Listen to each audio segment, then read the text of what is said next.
오늘도 질문으로 저희 말씀 시작하려고 합니다. 여러분, 믿음이라는 것이 눈에 보일까요?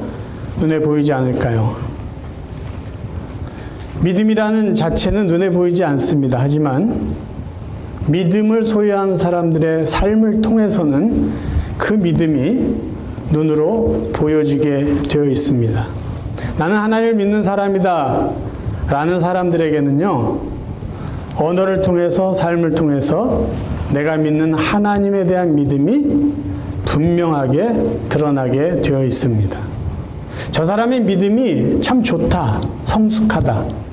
저 사람은 믿음이 있는지 잘 모르겠다. 저 사람은 믿음이 약하고 미숙해 보인다라는 것도 우리는 그 사람의 삶을 통해서 보여지는 믿음을 가지고 나름대로 평가해서 말할 수 있는 것이죠. 오늘 우리가 읽은 본문은 하나님께서 아브라함을 시험하신 것으로 이야기가 시작이 됩니다. 여기서 시험했다라는 말은요, 원어에 어떤 의미가 있냐면요, 증명하다라는 의미가 있어요. 그러니까 이 하나님께서 아브라함을 시험하셨다라는 이 말을 좀 더 쉽게 풀어서 이야기를 하면, 하나님은 아브라함에게 믿음을 증명하라고 하셨다라고 이해하시면 됩니다.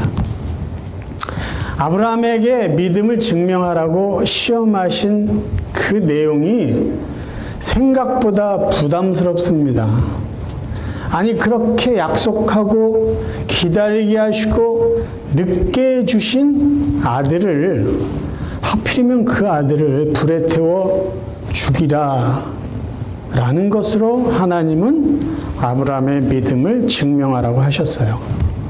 그런데 아브라함은요, 그 아들을 하나님 앞에 제사로 기꺼이 드림으로 자신의 믿음을 하나님 앞에 증명해 보입니다.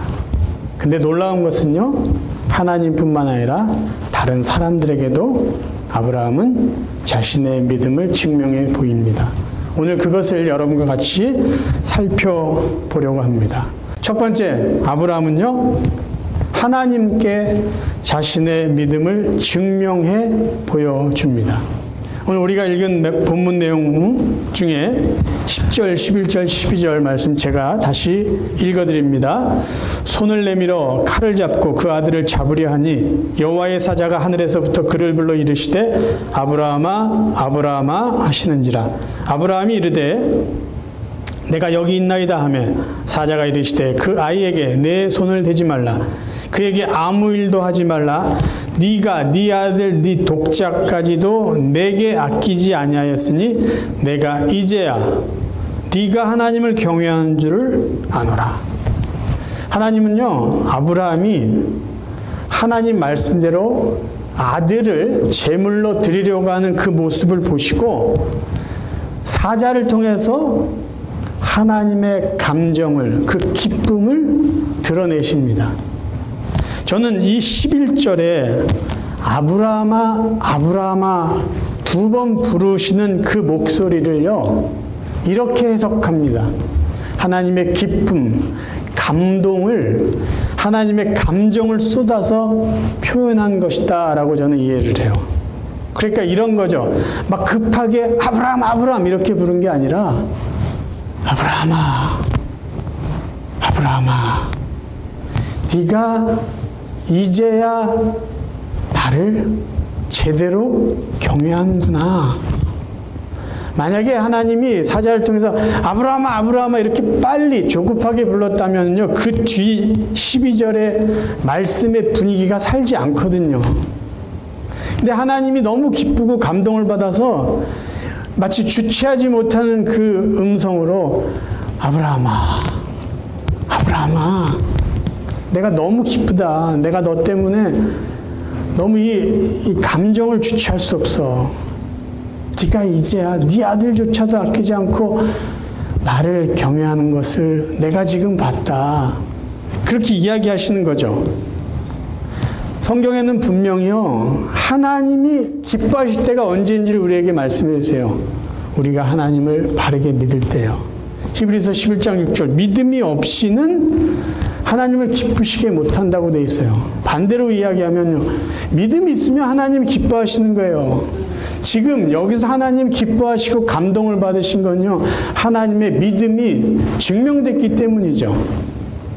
그리고 하나님이 곧바로 이렇게 말씀하시잖아요. 네가 네 아들, 계속해서 너라는 말을 강조하세요. 너의 아들, 너의 독자까지 나에게 아끼지 않은 것, 그게 너의 믿음인데 내가 그것 때문에 너무 기뻐. 그래서 나는 이제야 네가 제대로 나를 경외하는지를 내가 알았다라고 말씀하세요. 아들을 아끼지 않을 정도로 하나님의 말씀에 순종하는 모습, 그것 때문에 하나님은 너무 기뻐하시고 감동을 받으시고 아브라함의 믿음을 그 자리에서 인정해 주셨습니다. 근데 저희들이 성경을 볼 때 특히 아브라함의 어떤 이야기를 쭉 읽어 나갈 때요, 우리 마음속에는 뭐가 있냐 하면, 야, 아브라함은 하나님을 얼마나 오래 기다렸을까라는 생각들이 있어요. 아브라함은 참 하나님을 많이 기다려서 자식을 낳았어. 그게 저희들 마음속에 이렇게 자리 잡고 있는데, 여러분 사실 아브라함이 하나님을 더 오래 기다렸을까요? 하나님이 아브라함을 더 오래 기다렸을까요? 이제야라는 이 말에서요, 하나님의 기다림도 사실이 드러나고 있어요. 우리가 알듯이 하나님이 아브라함을 75살에 불러주셨잖아요. 부른 이후에 아브라함이 종종 실수를 합니다. 그러니까 하나님 보실 때는 아쉬웠을 거예요. 조급한 아브라함의 모습을 보고 하나님이 참고 또 기다리셨어요. 100세 아들을 주셨습니다. 그리고 또 시간이 지납니다. 지금 이삭의 나이를 한 20세 정도로 보는데요.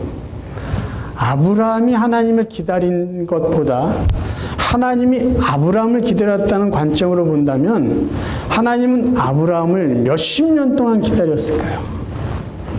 오랜 세월이요. 짧지 않은 시간입니다. 그 기다림이 이제야 하나님의 마음을 흡족해 해서 그 기다림이 종지부를 찍은 것 같은 표현이 바로 12절의 말씀이라는 거죠. 여러분은 얼마나 신앙생활 해오셨어요? 예수 믿고 지금까지의 시간을 계산해 본다면 몇십 년이 흘렀습니까? 그리고 우리는 신앙생활 하면서 여러 가지의 기도를 해오고 있어요. 그리고 우리는 은연중에 참 우리는 하나님을 많이 기다렸다라는 생각들을 해요. 특별히 기도하고 기다린 것들을 생각할 때 더 그런 마음이 들죠. 그런데 정말 우리가 하나님을 기다린 시간이 더 길었을까요? 하나님 아버지께서 여러분을 기다리고 계신 그 시간이 길었을까요? 예수님을 조금 늦게 믿으신 분들은요, 그때서부터 하나님이 여러분을 사랑하신 게 아니잖아요. 예수님을 믿기까지 하나님이 기다리신 거예요. 그 세월이 다 포함된 거예요. 예수님 믿은 다음에 우리가 정말 하나님을 이렇게 흡족하게 드렸나요? 아니, 지금 수십 년을 믿고 왔어도 여전히 세상적인 어떤 생각들, 가치관 때문에 하나님 앞에서 부끄러운 일들을 하고 있잖아요. 그래도 하나님은 기다리고 계세요. 어느 때까지 기다릴까요? 이제야 그 말씀하실 때까지, 우리의 모습을 통해서 감동받으실 그때까지 하나님은 결코 포기하지 않으시죠. 우리를 기다려주시고 또 참아주시고 또 기다려주시고 또 용서해주시고, 하나님의 기다림은요 한이 없어요. 그래서 저는 원하기는 저와 여러분 모두가 하나님을 더 이상 기다리게 하는 그런 신앙생활이 아니라 이제는 하나님을 기쁘시게 드리고 이제는 하나님을 감동시켜 드리는 그런 우리의 삶이 되기를 간절히 바랍니다. 두 번째, 아브라함은요 아들 이삭에게 자신의 믿음을 증명해 보입니다. 본문에 등장하는 이삭의 나이를요, 학자들마다 조금 다르게 평가합니다. 짧게 나이를 이해하는 학자는 15살로 보고요. 조금 길게 이삭의 나이를 보는 학자는 37살까지 봅니다. 이 차이가 굉장히 많아요. 그래서 저는 그냥 쉽게 20살 정도로 봤으면 좋겠다라고 생각을 해요.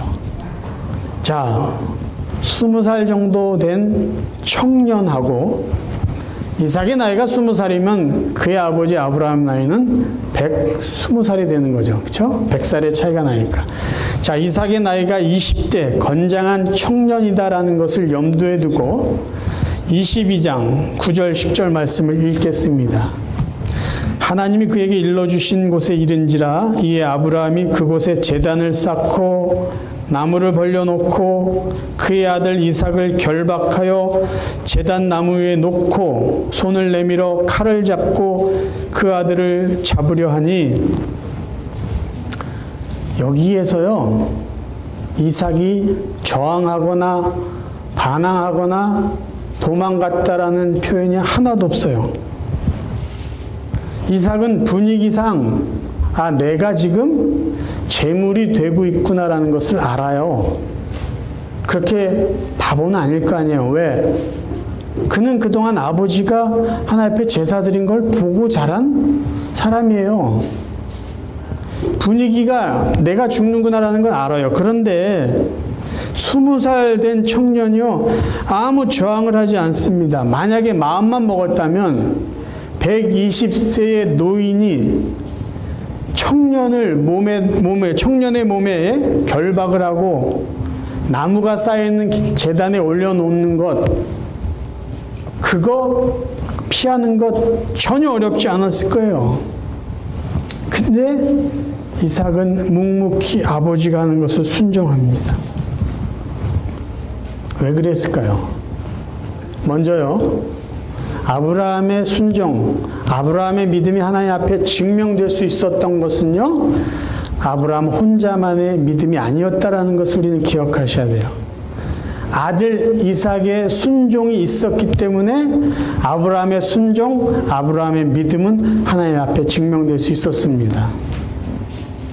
이 순종은요, 이 믿음은 마치 하나님이 이 세상에 예수 그리스도를 보내주실 때 처녀인 마리아의 몸을 통해서 생명을 주셨잖아요. 그래요. 마리아가 믿음이 좋아서 성령으로 내 몸에 어떤 생명체가 잉태됐다는 것을 믿었다면은 그 여인의 믿음만으로 예수 그리스도가 이 땅에 태어날 수 있었을까요? 거기에는 한 사람의 믿음이 더 필요했어요. 누구의 믿음일까요? 요셉의 믿음이에요. 아니, 나랑 관계를 하지 않은 이 약혼녀가 성령으로 아기를 가졌다는 것을요, 요셉도 믿어줬어요. 요셉의 믿음과 마리아의 믿음이 합쳐져서 하나님의 구원의 은혜가 제대로 출발될 수 있었던 것처럼 이삭의 믿음과 아브라함의 믿음, 순종이 합쳐져서 지금 기가 막힌 하나님의 감동과 칭찬과 인정이 드러날 수 있게 되었다라는 것이죠. 그럼 이삭은 어디서 이런 순종과 믿음이 생겼을까요? 저는요, 분명히 말할 수 있는 게 아버지 믿음을 보고 자란 그 아들에게 믿음의 열매로 이러한 순종이 생겨났다고 확신을 합니다. 아브라함과 이삭이 살아가고 있는 그 시대에 이삭이 누구를 통해서 하나님을 섬기는 그 믿음을 볼 수 있었을까요? 뭐 다른 동네 가서 하나님 믿는 믿음을 볼 수 있었을까요? 절대 그렇지 않잖아요. 이삭은 아버지가 하나님을 어떻게 섬기고 어떻게 예배를 드리는지를 보아왔어요. 아버지를 통해서 부모의 믿음이 자녀들에게 열매로 맺혀지게 된 거죠. 성경에는요, 이삭의 어린 시절의 이야기가 없어요. 창세기 21장은 이삭이 태어난 이야기가 나오고, 창세기 22장으로 넘어가면 하나님 이삭을 바치라는, 적어도 15년, 20년의 시간을 뛰어넘는데, 한때는 저는 이렇게 생각했어요. 아브라함이 이 노년에 자식을 낳아서 이 자식이 너무 좋아가지고 하나님은 저 뒷전에 두고 자식하고만 놀았나 보다라는 생각을 했어요. 그래서 하나님이 정신 좀 차리라고, 그 다음에 믿음이 얼마나 약해졌는지 확인해 보시려고 네가 그렇게 사랑하는 아들 나에게 제물로 바쳐, 이렇게 시험하신 거 아닌가라고 생각했는데요.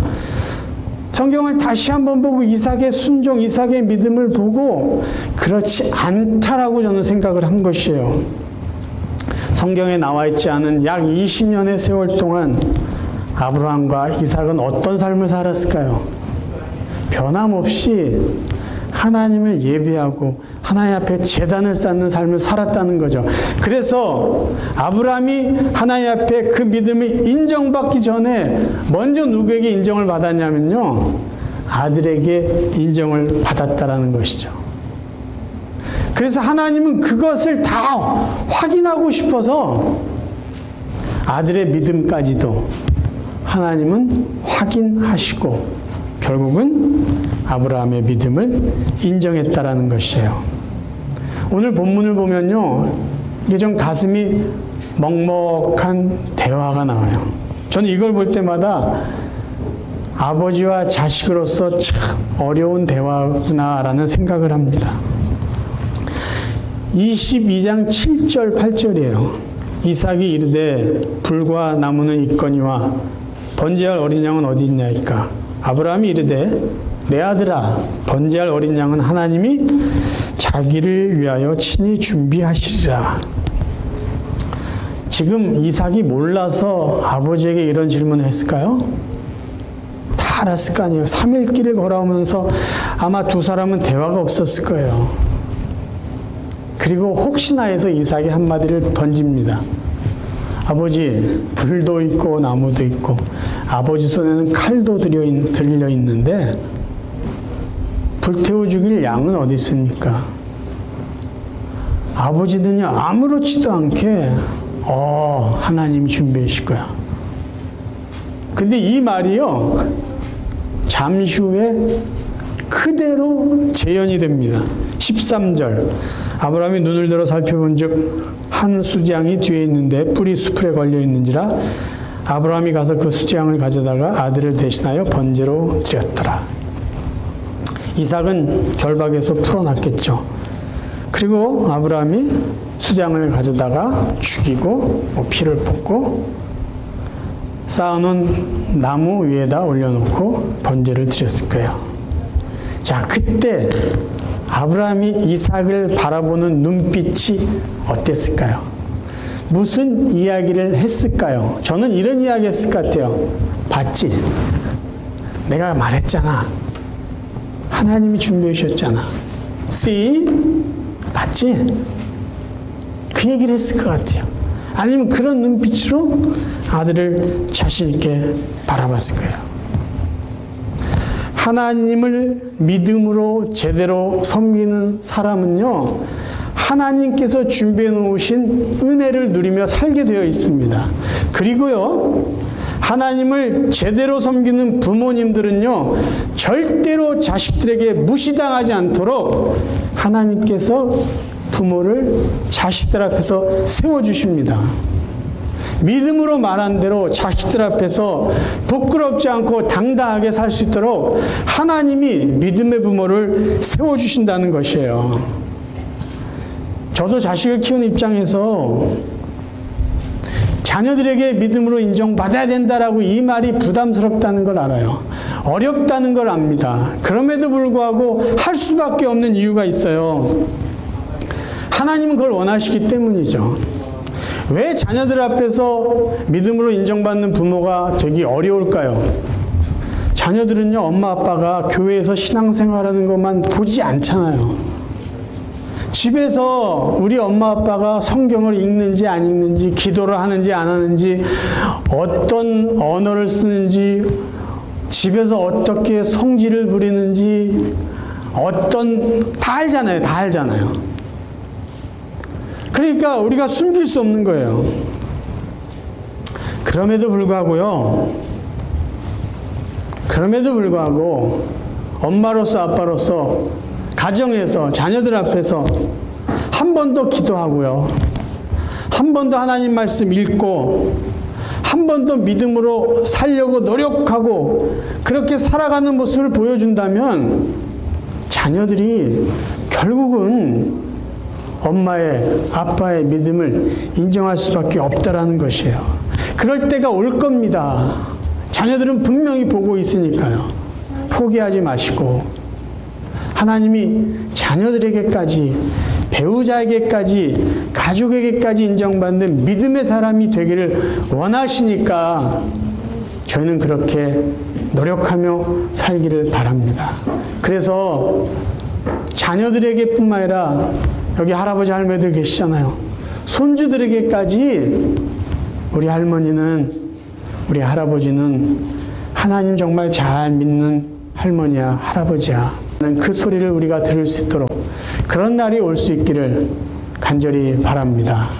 세 번째, 아브라함은요 종들에게 자신의 믿음을 증명해 보입니다. 창세기 22장 5절입니다. 이에 아브라함이 종들에게 이르되 너희는 나귀와 함께 여기서 기다리라. 내가 아이와 함께 저기 가서 예배하고 우리가 너희에게로 돌아오리라 하고 그렇게 말하고요. 19절에 보면은 이에 아브라함이 그의 종들에게로 돌아가니 함께 떠나 브엘세바에 이르러 거기 거주하였더라. 아브라함은요 이삭을 제물로 바치러 갈 때 그와 함께 그곳까지 따라왔던 종들에게 자신의 믿음을 이렇게 표현해요. 우리가 너희에게 돌아오겠다. 1인칭 복수를 씁니다. 우리가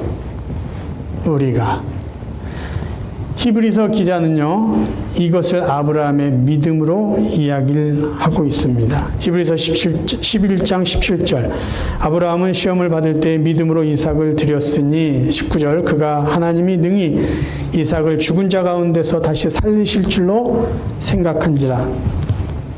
지금 아브라함이 종들에게 말한 믿음은 어떤 믿음일까요? 내가 아들을 죽여 하나님 앞에 바칠지라도 하나님이 이 아들을 살려주실 거야. 그 믿음이에요.